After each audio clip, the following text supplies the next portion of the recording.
Hi, my name is Roxanne Dirksen and I'm the owner of VV Therapy, and we are preparing for a fundraiser for the Fernwood Fern Fest in Victoria, BC on the 23rd of June 2012.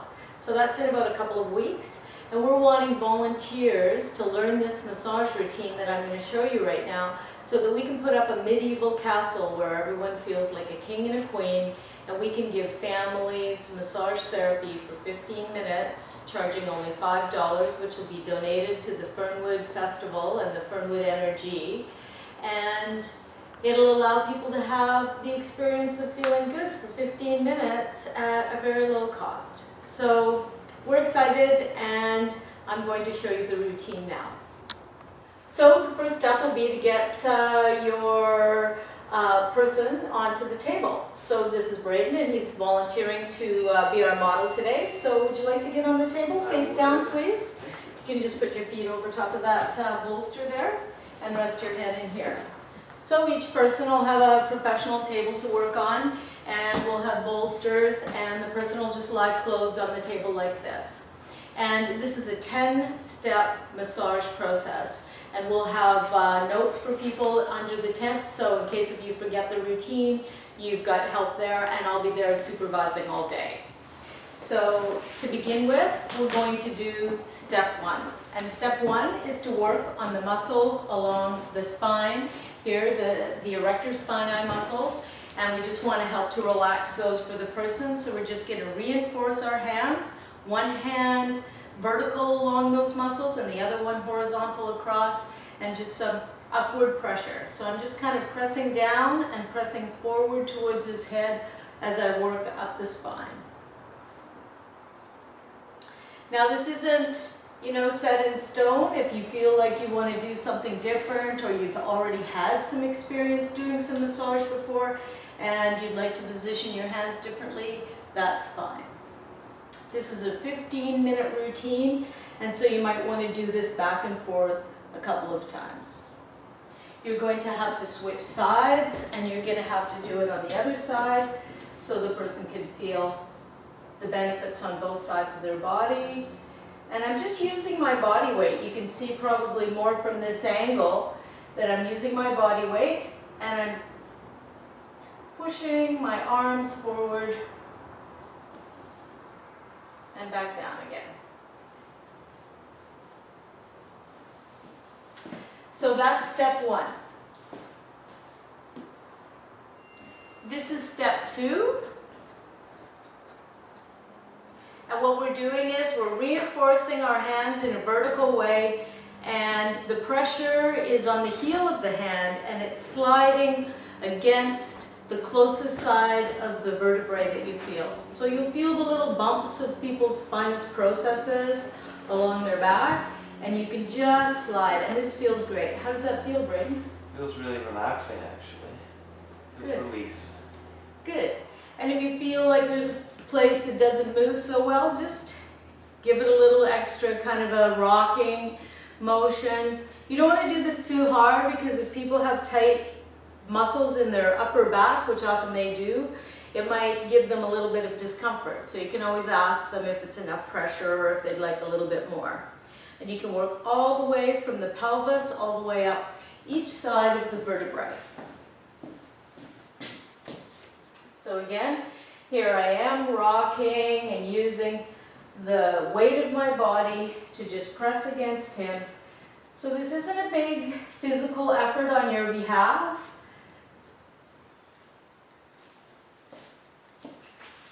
It's actually just using the leverage from the weight of your body.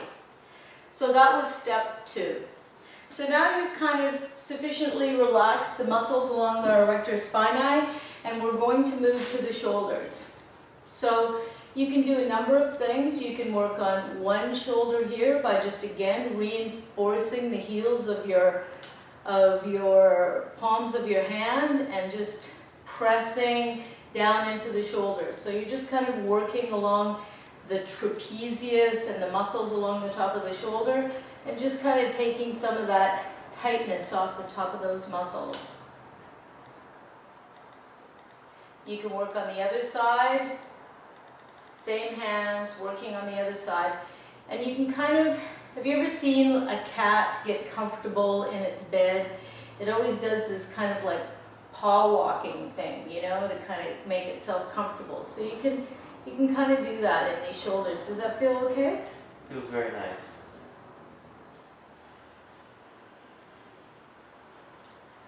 So yeah, we're going to work on the neck a little bit when the person turns over. So just keeping in mind that this is a 15-minute routine, so you want to do this for a little while, just to give them a sense of relaxation in their shoulders and some movement into their arms.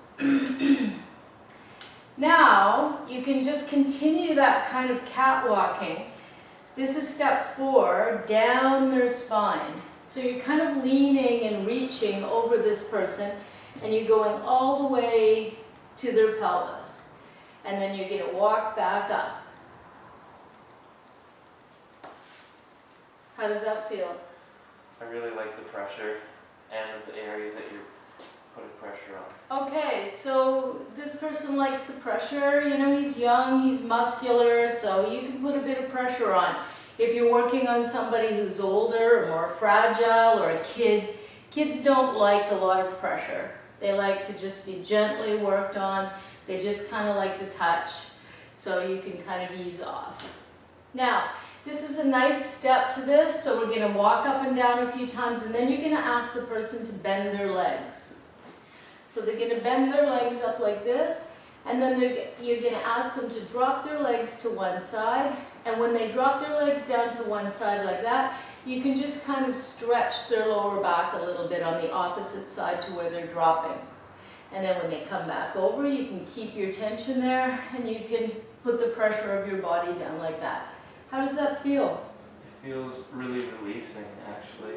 In your lower back? Yes, I feel each side of it coming looser and looser as you keep putting more pressure on. So a lot of people have lower, so you can just continue this. You could actually even help and kind of roll from side to side.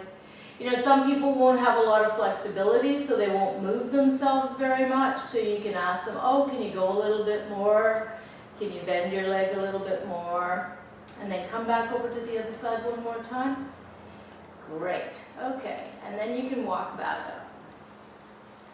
Now, if you were too short and you couldn't take that reach, you could do it like this way as well. Come up with your legs again. So this would be like a modified, yeah, and back. Nice. Okay. All right. And that is step 4. And then you can just kind of smooth things off, whichever way you'd like to. You can just randomly let them know that you're finished massaging their back, and you can move on to their legs. Now this sort of clothed leg massage is good to do. This is kind of even a little bit sort of sporty, you know, it like just kind of squeezes the muscles and sort of rocks the person a bit rapidly. You're just kind of putting some compression and release on, so you're just increasing circulation to the legs, so that feels nice. The rocking is a little bit relaxing. If you think that the person would like to be a bit more livened up, you can work a little bit faster and a little bit deeper, or you can slow it down and you can work very sort of quietly, you know, if you got the sense that the person was tired and just wanted to, you know, not be stimulated too much. And once you've gone up and down the leg, this is step 5. Then what you can do is you can bend the knee. And you've already seen whether or not this person can bend their knee on their own. So if they can't bend their knee very much, maybe you'll just hold their leg here. But if you think that they can come to at least 90 degrees, that means the front of their thigh is not too tight. Then you can just kind of lean into this side of their pelvis and kind of make a circle with their leg. Now, if anybody has any problem with their knee, you could ask them, how are your knees? And as long as you don't put too much pressure in any one direction, things should be okay. If you feel like the person's holding their leg really tightly, you can just kind of hold their leg in one position and just kind of rock more with your elbow and the pressure into the gluteal area. This feels wonderful, and it really loosens up the hip joints, helps to loosen the hip joint because the muscles that attach there are there. And then you can work on the other side.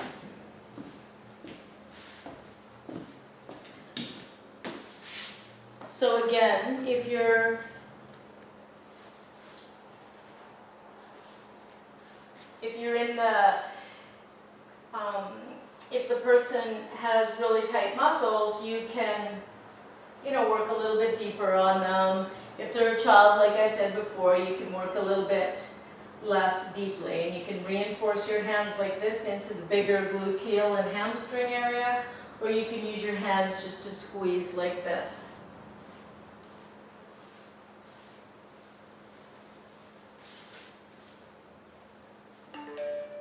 Okay, and once again, lifting the leg, feeling like it's not too much strain on their knee, and just kind of making a circle with the hip. And again, you can see I'm just leaning over, and I'm kind of using my body weight to press into, to help press through my arm into the body.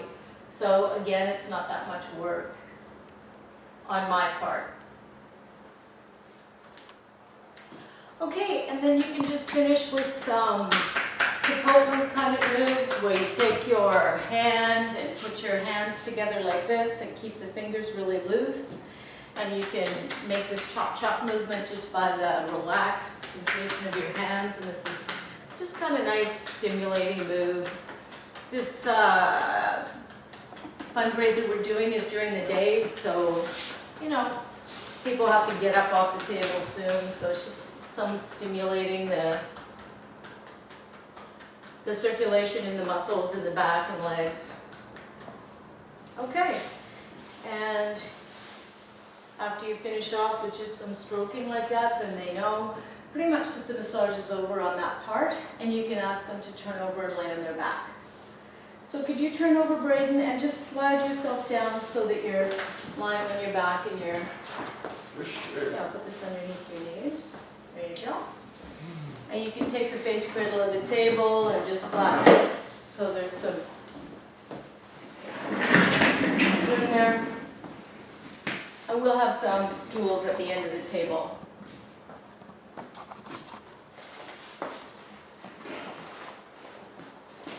So now we've only got 3 steps left, and primarily we just want to relax the chest and shoulders and arms. So you can just again do this kind of catwalking pressure through the heels of the hands. And then you can slide both of your hands like this, kind of tuck them underneath the person's shoulders, and just kind of lift your hands up like this. So it's just like you're just kind of lifting your hands together and just kind of lifting the center of the vertebrae of the neck and upper back. And you just work your way up incrementally up to the top of the neck. And then you can just kind of curl your fingers a little bit more like this and draw their head towards you, kind of like some traction. So in here, I'm sitting and you can see me, I'm kind of moving away from him every time I'm traction. Does that feel okay? Yes, that's really good stimulant. Can you imagine if your head had a little bit of tension or neck pain or something that would be helpful? Yeah, actually, it's all the tension that I felt is quite gone. Yeah, so you can just kind of curl your fingers under there, and I mean, honestly, you could probably do this all day and somebody wouldn't complain.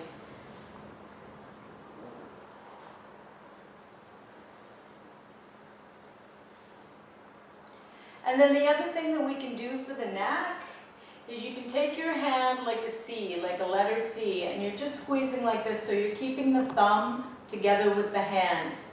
So you can take your hand like this, and you can take your other hand, and you can squeeze, and you can just go under each side of the neck and kind of squeeze the neck.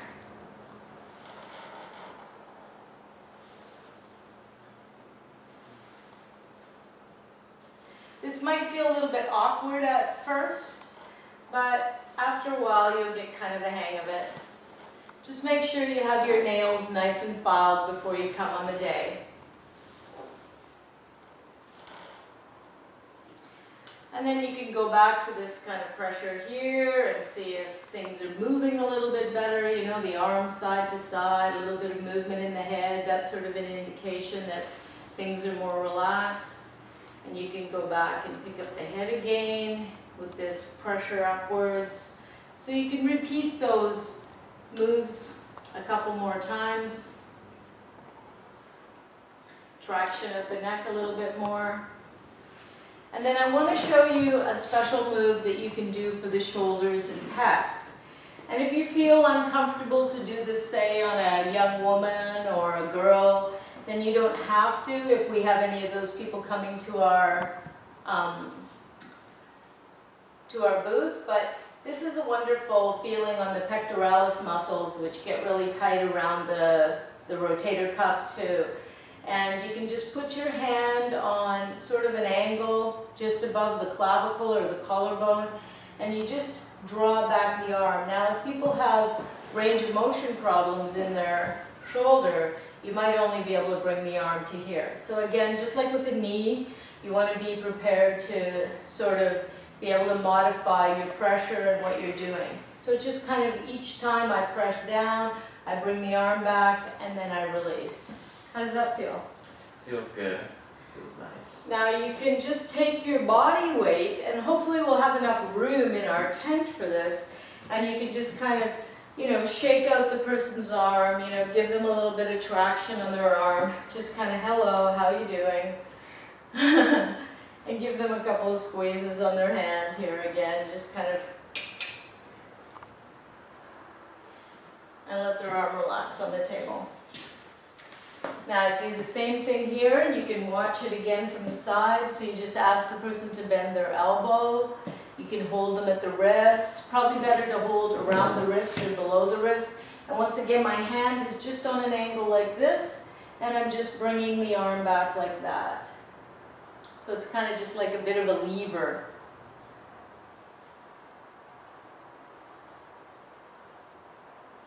You're a bit tighter on that side, aren't you? And so if you think that the person can take, you know, sort of a stretch of their arm like that, that's a really nice thing to do. And you can just keep on holding onto the arm, and you can just bring them around, and then you have their hand and arm like that. Now we're hoping to have some hot stone heater while we're there as well. And if we have something to warm our stones, you can give someone, you can ask someone if they'd like a warm stone, especially if the day isn't so, depending on the weather, you know, this is kind of the West Coast, and it is June after all, so it can serve anything up. So you can place some stones that we'll have at the event over there, or, you know, maybe we'll even have some stones just for the person to hold in their hand while they're having their massage, kind of give them that relaxing feeling. And just to finish off the massage, you can tell them that you know, that you hope that they've enjoyed their massage and that it's almost over. And you can rub your hands together, and the rubbing of your hands together will give you some heat, and then you can just put them over top of the eyes like this. And if you're familiar with doing any kind of vibrational work with your body, you just kind of hold your arms really tight and kind of tremble your hands. And you tremble your hands over top, and they feel the heat, and this just kind of stimulates the autonomic nervous system to relax, and then you can just brush down through their hair. That's really relaxing. And say thanks for coming. Thanks for having me. All right, so I would suggest that you practice this routine. It's a routine that you can do at home on the floor. The person can lay on their front and lay on their back. You can just roll up a towel like this for them to rest their head on, their forehead on if they're laying on their belly to begin with, or they can lay their head to the side. We're going to use professional tables at the event, and I just suggest you have a few practice runs. And once I have all my volunteers and we've got a time frame of when people are available, we'll have pre-training just before the event so that everybody's up to snuff on, you know, all of the work. And you're certainly welcome to email me and and let me know that you would like to volunteer for this event. I would be just so excited to meet you and to teach you some massage steps and to actually supervise you during the event and leave you with the skills to give somebody a 15-minute massage that can leave you quite relaxed, right? Mm-hmm. Okay, thanks for watching.